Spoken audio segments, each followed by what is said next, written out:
ES Hoje, a notícia do jeito que você quiser.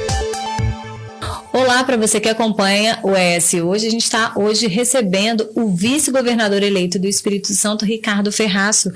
E eu começo dizendo, vice-governador, muito bem-vindo, muito obrigado pela sua presença aqui. O governador Renato Casagrande, ele foi reeleito, mas como ele mesmo disse, é um novo governo e o senhor é um símbolo, né, disso, porque é um novo governo, é um novo vice-governador. E aí eu queria saber o seguinte: quem será Ricardo Ferraço na gestão 2023-2026? Primeiro, muito obrigado pela oportunidade, um prazer estar aqui conversando com você, com todos aqueles que nos acompanham aqui no ES Hoje. Fazer aqui uma brevíssima manifestação assim, de um profundo muito obrigado pela confiança dos capixabas, considerando que essa foi uma eleição muito desafiadora, porque para além das questões locais, nós tivemos uma eleição, vamos dizer assim, muito polarizada em nível nacional, muito contaminada, mas os capixabas apresentaram uma demonstração de muita confiança no governador Casagrande, em meu nome, e nós precisamos externar assim, um profundo agradecimento e uma gratidão aos capixabas por essa confiança, né? De fato é isso, é um novo governo, né? O próprio governador tem dito isso, um novo governo, uma nova equipe, pessoas continuam, pessoas poderão ser remanejadas, novas pessoas, por certo, passarão a integrar o governo do Estado, porque, como nas nossas vidas, né, também os desafios eles vão se alterando. É assim na vida da gente, é assim nas empresas, das pessoas, nos governos também. Não é diferente. Nós, por certo, estamos encerrando um governo muito bem avaliado, um governo que, há 60 dias atrás, a avaliação dos institutos de pesquisa davam ao governo e ao governador Casagrande uma avaliação de bom e ótimo, acima de 57%. Comparado com a média nacional, é algo extraordinário. A gente fez pesquisa durante todo o processo eleitoral e em nenhum momento isso foi menor do que 50% bom e ótimo. Quer dizer, mesmo os que ainda tiveram dúvida e só votaram no governador mais na reta final, né, ou até se abstiveram, nenhum deles questionou isso. Exatamente, foi e é de fato um governo bem avaliado, um governo com muitas entregas, com muitas realizações, por isso a boa avaliação. Mas este governo ele se encerra em 60 dias e um novo governo estará assumindo a partir de 1º de janeiro. Né? Do ponto de vista do Ricardo Ferraço, o que nós estaremos é nos colocando, obviamente, à disposição do governador para que a gente possa contribuir, para que a gente possa ajudar, para que a gente possa ter uma avaliação muito precisa e muito adequada desse momento e desse tempo que nós estamos desafiados, tá certo? Um governo focado especificamente para o interesse do capixaba, especificamente para o interesse do Espírito Santo.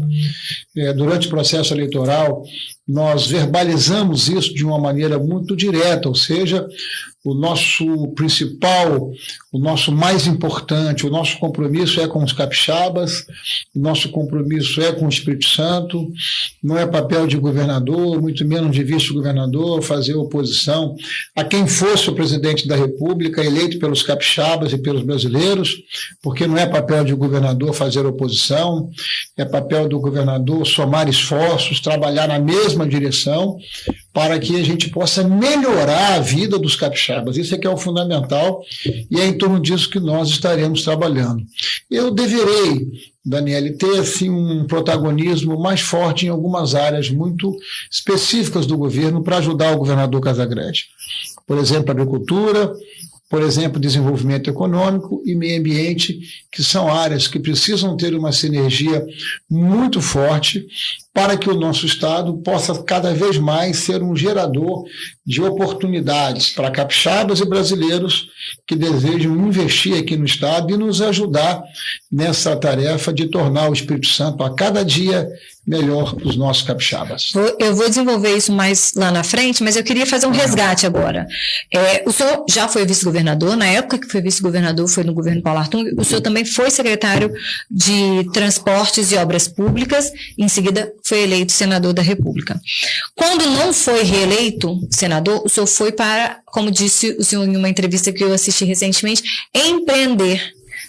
E aí, e vou usar também um termo do senhor, sentou do outro lado do balcão.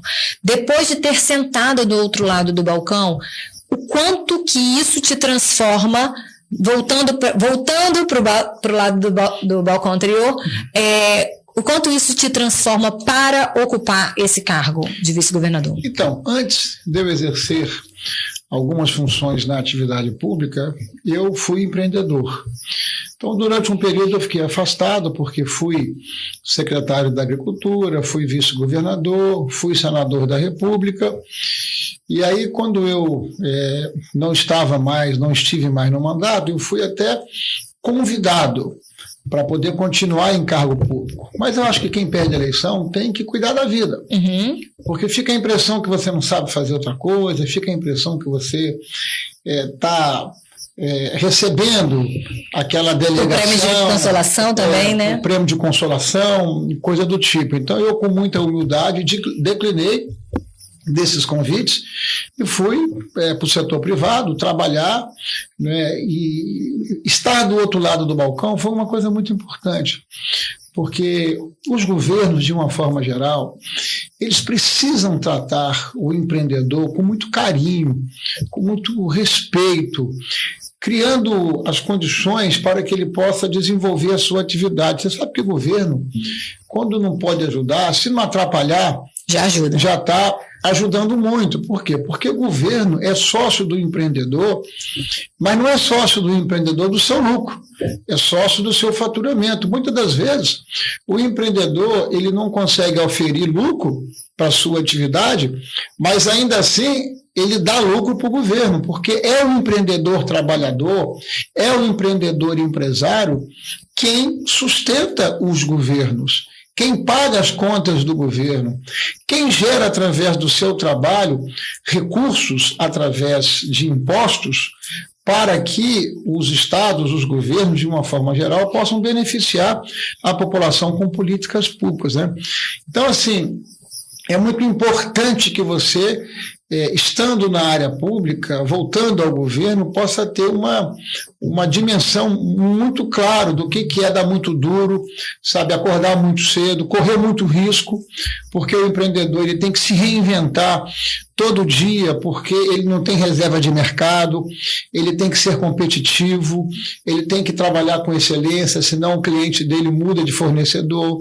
Então, todos esses valores, princípios e propósitos, eu quero crer que precisa estar cada vez mais presente no setor público, porque o nosso grande patrão no setor público é o contribuinte, é a sociedade, que através dos seus impostos, né, mantém, como eu disse aqui, o Estado gerando capacidade para investimento. Então, é fundamental que a gente possa ter no setor público essa capacidade de entender a necessidade de você ser muito eficiente, de você buscar maximizar resultados para que você possa justificar tudo aquilo que você arrecada, de novo, do empreendedor trabalhador e do empreendedor empresário, que no dia a dia é quem mantém o setor público em nosso país. E toda essa sua fala, ela só vem confirmar o quanto foi importante a sua participação, a sua formação, a participação do senhor na formação dessa chapa, porque foi com essa expertise, com essa experiência, com esse tempo com o setor produtivo que o senhor conseguiu falar de igual para igual na formação dessa chapa da reeleição. Eu queria que o senhor tem consciência da sua importância na campanha, da sua importância na chapa? Daniela, assim, eu acho que o perfil do Casagrande e o meu perfil, eles se complementam. Uhum. Isso é muito importante quando você faz uma aliança, porque você precisa ter fundamentalmente convergência, mas você precisa entender que quando você faz uma aliança, você não faz uma aliança entre iguais, você faz uma aliança para complementar.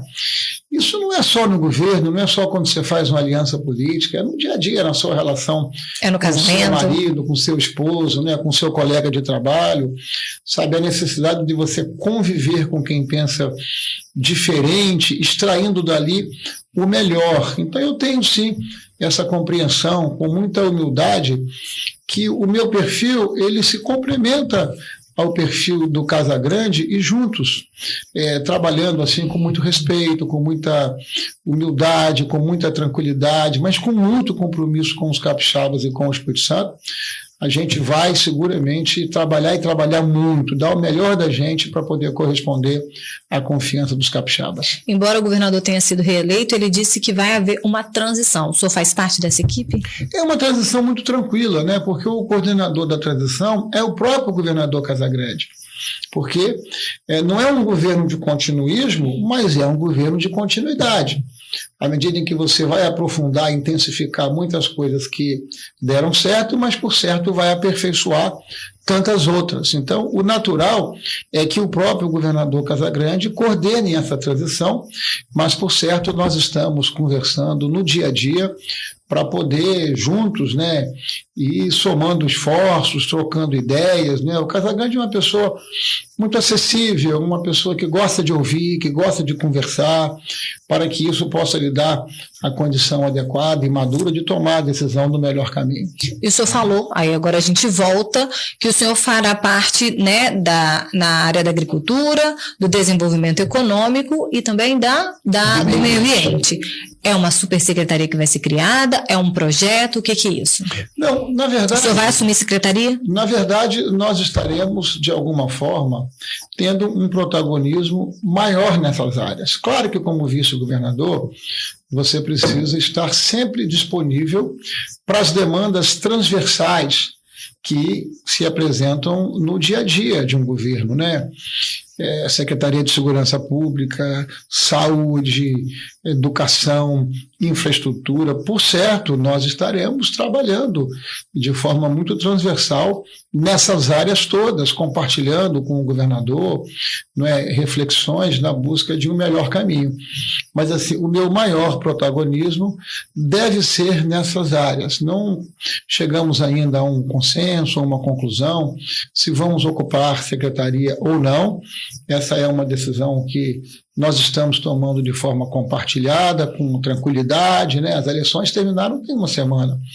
Então é muito importante, muita tranquilidade, muita calma. Temos o mês de novembro, temos o mês de dezembro, e por certo nós vamos trabalhar com muita tranquilidade, com muita calma, porque nós precisamos agora nos organizar para que a partir de 1º de janeiro as coisas comecem a fluir e fluir com muita velocidade. Mas é isso, eu devo ter sim um protagonismo maior nas áreas da agricultura, desenvolvimento econômico e meio ambiente. O senhor falou de tranquilidade, mas eu estou lembrando aqui que janeiro de 2020, antes de estourar a pandemia, aquela chuva que detonou Iconha e vários outros municípios que a gente via carro nadando, aquela coisa assim desesperadora que pode acontecer infelizmente novamente. Todo janeiro é um janeiro de expectativa, de ansiedade e preocupação. O senhor está preparado para esse, porque é um desafio, né?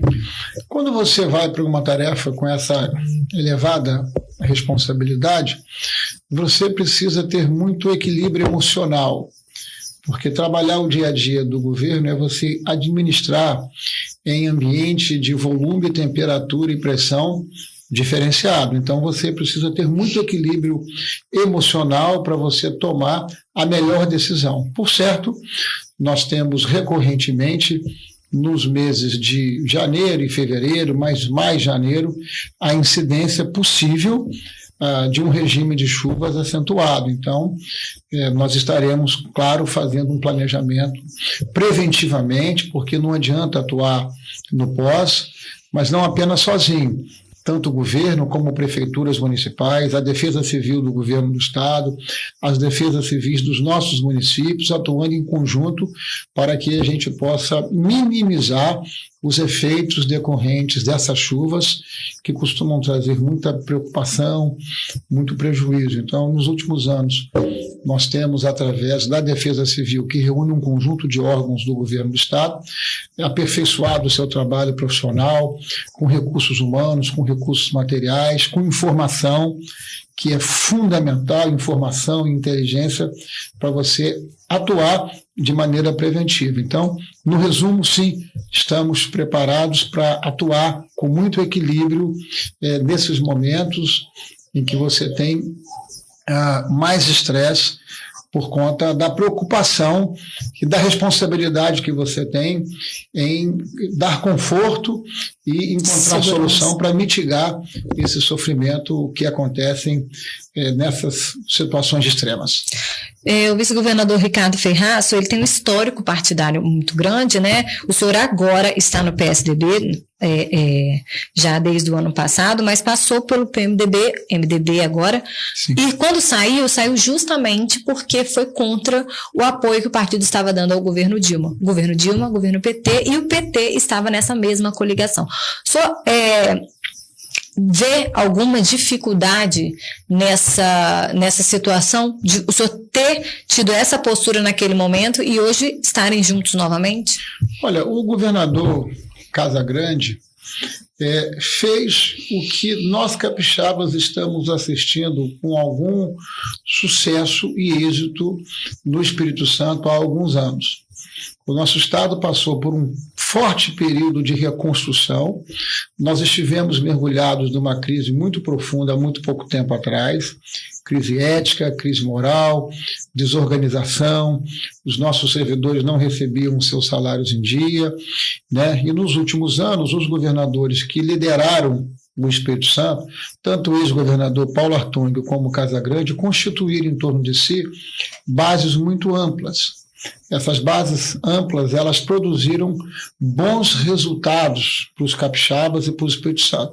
Eu não estou dizendo que nós não tenhamos muitos desafios, mas quando nós olhamos para a realidade do Espírito Santo hoje, da realidade há uns anos atrás, e olhamos até mesmo para a realidade do Espírito Santo e a realidade de alguns estados do Brasil, que são estados muito mais poderosos, né, em termos assim de dimensão, população, importância econômica, essas amplas alianças, elas produziram bons resultados para o Espírito Santo, porque o sentido dessas convergências foi você botar o interesse coletivo e o interesse público acima de qualquer outro interesse. Então, essas circunstâncias e essas divergências precisarão ser, sim, absorvidas por todos, colocando o interesse do Espírito Santo acima de qualquer outro interesse. Nessa mesma linha, então, eu dou um outro exemplo, porque o senhor, antes de voltar para o PSDB, que é uma sigla que o senhor já foi filiado, o senhor fez parte do DEM, que virou junto com o PSL União Brasil, e a sua saída do partido foi justamente porque o senhor tinha um entendimento, que era,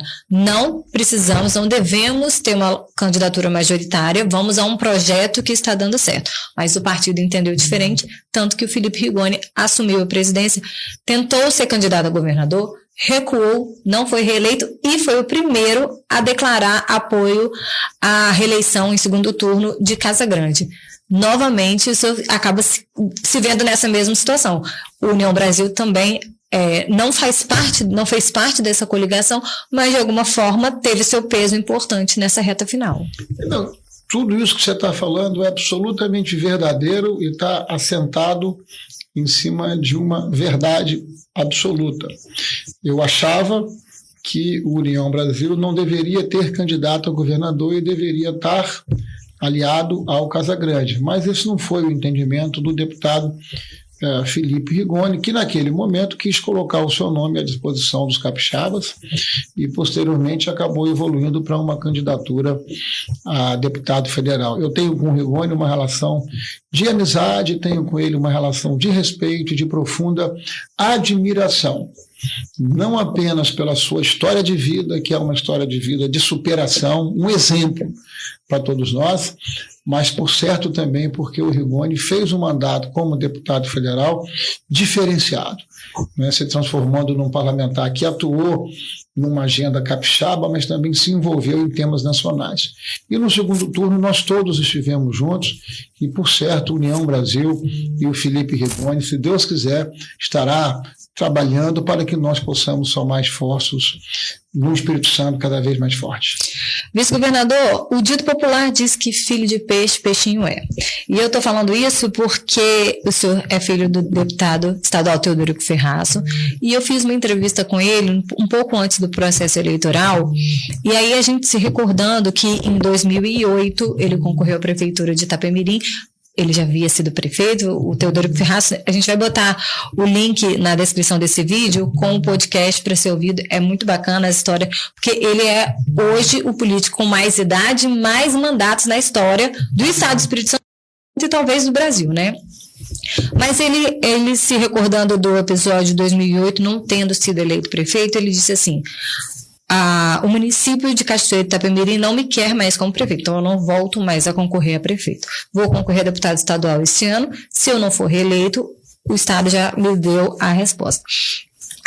Toda essa história que eu estou contando é porque eu quero saber o seguinte: o senhor foi candidato a senador, e o senhor não foi reeleito. O senhor foi senador, candidato à reeleição, e o senhor não foi reeleito. Não concorrer nesse pleito foi por respeitar isso ou porque o senhor acha que não era o momento de tentar novamente essa disputa? Você fala do pleito de 22? Isso. Não. Primeiro assim, né, todo carinho e todo respeito, não apenas ao meu pai, mas à liderança política do Teodorico Ferraço, né? Porque ele é seguramente o mais longevo, o mais experiente político do Espírito Santo.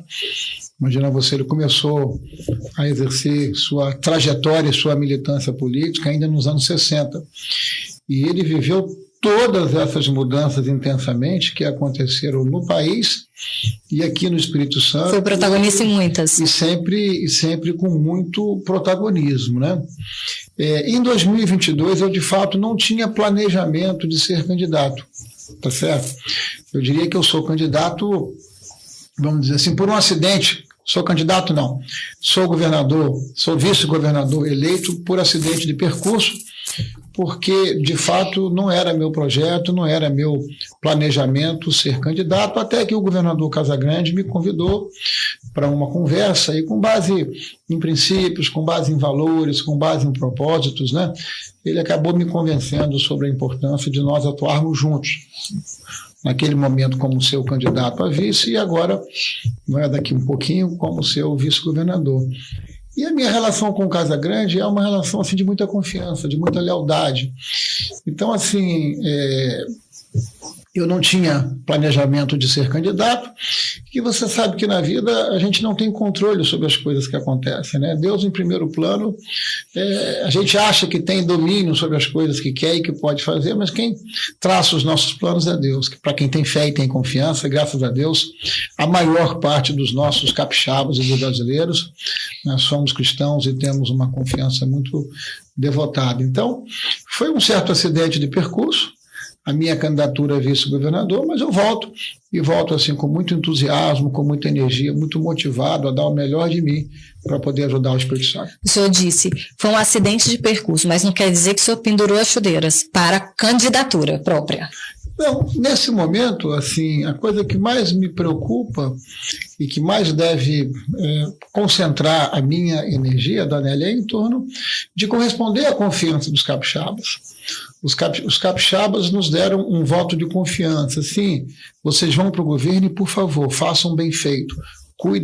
Cuidem da gente, façam o melhor pelo Espírito Santo, transforma todos esses sonhos que nós temos em realidade. Então, toda a nossa preocupação no momento, toda a nossa energia deve estar na direção da gente corresponder à confiança dos capixabas, né? Quer dizer, é muito difícil, muito complicado você querer, e acho que não é nem adequado, sabe, você fazer esse tipo de desafio. Você ganha uma eleição, já está pensando na outra. Não, mas eu não quero dizer que a minha pergunta não era se o senhor vai concorrer à próxima eleição, é dizer assim, não acho que eu posso um dia vir a concorrer, não quer dizer que eu encerrei a minha vida, não, sim. Isso não. À medida que eu estou reinserido no ambiente da política, né, como vice-governador eleito, por certo, eu volto para o campo de batalha. Uhum. Agora, o futuro a Deus pertence. O que eu quis sinalizar com todas as letras é que um projeto não está vinculado já a um outro. É que não há ninguém, né, mais desapegado que eu nesse momento da minha vida. Porque eu acho que você tem que fazer o melhor de si, dar o melhor de si, tá certo? E as consequências, elas são em razão dos resultados que você produz. Então, eu estou preparado para todo e qualquer ambiente, se Deus me der vida e saúde, tá certo? Trabalhar ao lado do Casagrande, ajudando o Casagrande, trabalhando para que os capixabas e o Espírito Santo possam prosperar, possam ser felizes, que isso é que é o fundamental. Quem está na política está para servir, tá certo? E é isso que eu quero. E o futuro a Deus pertence. Agora, eu estou preparado para tudo. Eu estou preparado, se Deus me der vida e saúde, sabe, para encerrar minha carreira política, ou estou preparado também para seguir adiante, se Deus me der vida e saúde. Não vai faltar energia para trabalhar em favor dos capixabas e do Espírito Santo. Eu quero fazer duas perguntas para a gente terminar. A primeira é, qual é o senhor como vice-governador? Com certeza já tem isso alinhado com o governador. A prioridade número 0 a partir de janeiro. A nossa prioridade 0 a partir de janeiro continua sendo um combate à pobreza, um combate à miséria. Enquanto houver um capixaba sem oportunidade, sem ter as condições mínimas de vida, nós não podemos estar satisfeitos e acomodados, e nós não temos que nos acomodar diante desse que é um grande desafio, que é corrigir essas profundas desigualdades sociais e até regionais que existem em nosso estado, né? Nós somos um estado muito rico, mas somos um estado com riqueza concentrada, e nós precisamos ampliar a distribuição dessa riqueza para que ela possa ganhar capilaridade, para que as pessoas possam ter oportunidade. Então, o primeiro objetivo nosso como governo é criar uma condição no Espírito Santo para que os capixabas, independente da sua origem, da sua cor, do seu credo, que eles possam ter oportunidade para disputar, igualdade de oportunidade para disputar o mercado, sabe, de trabalho e buscar ter uma vida digna. Então, o nosso principal objetivo é trabalhar a melhoria constante e intensa dos capixabas. E a última pergunta, seu filho caçula tem que idade? Arthur tem 9 anos. 9 anos. Arthur, seu pai vai entrar em 2023 e a conclusão de 2026. Em 2026, que Espírito Santo o senhor deseja para Arthur? Deixa eu fazer só uma correção. O Arthur tem 8 anos. O Arthur tem 8. Faz em 2023? E não 9, né? Como? Ele faz 9 anos o ano que vem? Ele faz 9 anos no dia 12 de agosto. Ah, então tá. É pertinho de mim, leonino. Terrível. Eu também sou leonino. Eu faço aniversário em 17 de agosto. Em 2026, qual é o Espírito Santo que o senhor deseja para o seu filho? Porque quando a gente deseja para o nosso, isso se expande. Qual é o Espírito Santo que o senhor deseja para ele? Antes de desejar para o meu filho, eu preciso desejar para todos os capixabas. Que todos os capixabas possam ter o máximo de igualdade de oportunidade para que eles possam se desenvolver. E isso vai ser possível e necessário a partir de ações e construção de políticas públicas muito efetivas. A transformação, por certo, ela não se dá por decreto. Ela é uma constante nas nossas vidas, né? Então, eu acho que o que desejo é que, de fato, os indicadores sociais do nosso Estado ao fim do nosso mandato possa ser muito mais positivo do que os atuais, né? Porque o Brasil é um país rico, o Espírito Santo é um Estado rico.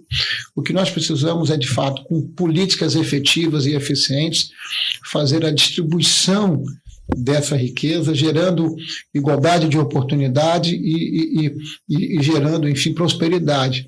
Mas eu acredito muito que isso possa ser feito em absoluta harmonia com o segmento empreendedor do nosso estado. Não importa se ele é um empreendedor rural, porque nós temos um grande patrimônio nesse estado, que é a nossa agricultura de base familiar, mas nós temos também uma indústria formada por pequenos, médios, grandes empreendedores, empresários industriais, comerciantes, enfim, pactuar um projeto para fazer do Espírito Santo, sabe, uma terra em que as pessoas possam viver, se desenvolver, criar seus filhos, prosperarem, serem felizes. Esse é o grande objetivo de nós estarmos na política. Ricardo Ferraz, eu ia encerrar, mas a sua fala agora me chamou a atenção. A frase, a crítica maior de todos os adversários do governador Casagrande na campanha foi justamente essa: o Espírito Santo é um estado classe A na economia, né, no setor fiscal, porém o número de pobres e pessoas da linha da pobreza e abaixo da linha da pobreza cresceu muito. O senhor disse agora assim, nosso objetivo é realmente essa distribuição, essa igualdade. Então, isso também é uma coisa que foi identificado pela campanha, é algo que foi identificado por vocês, reconhecido por vocês. Veja, num debate público é preciso pelo menos duas premissas, podem existir outras: a honestidade intelectual e a evidência. Uhum. Então, assim, os nossos adversários, quando falam sobre isso, eles não estão subordinando a sua fala nem à honestidade intelectual, nem à evidência. À medida em que o Espírito Santo é o segundo estado nacional em segurança alimentar, medido pelos principais órgãos que trabalham com essa temática. Nós tivemos, e o Brasil teve, e o mundo teve, por certo, uma pandemia que foi uma coisa dramática nas nossas vidas, que trouxe enormes consequências. Alguns indicadores na educação e em outras áreas talvez tenham piorado e pioraram por conta dessa pandemia. Sim. E quando as pessoas fazem esse debate, elas não consideram esse fator. Por certo, os capixabas vão verificar que no pós-pandemia o Espírito Santo voltou a crescer acima da média nacional, voltou a gerar emprego acima da média nacional. Então, por certo, nós vamos recuperar todo esse status, né, que foi fruto da pandemia, que trouxe, por certo, muitas consequências para o dia a dia da vida pessoal das pessoas, né, da economia e assim por diante. Então, nós estamos muito bem posicionados na média nacional. Quando eu digo o que disse aqui, eu estou dizendo que a gente não pode se acomodar. Certo. Nós precisamos evoluir e evoluir muito mais. E é nessa direção que nós vamos trabalhar. Mas, por certo, é preciso que as pessoas tenham pelo menos essas duas premissas no debate político: honestidade intelectual e evidência. E a gente vai encerrando a nossa entrevista. Eu agradeço, Ricardo Ferraz. Eu espero que realmente sejam 4 anos de grande evolução para o Estado do Espírito Santo, para o Estado do Arthur, para o Estado dos nossos filhos, de todos os capixabas. Eu agradeço a vocês por mais uma vez estar em nossa companhia. Até a próxima.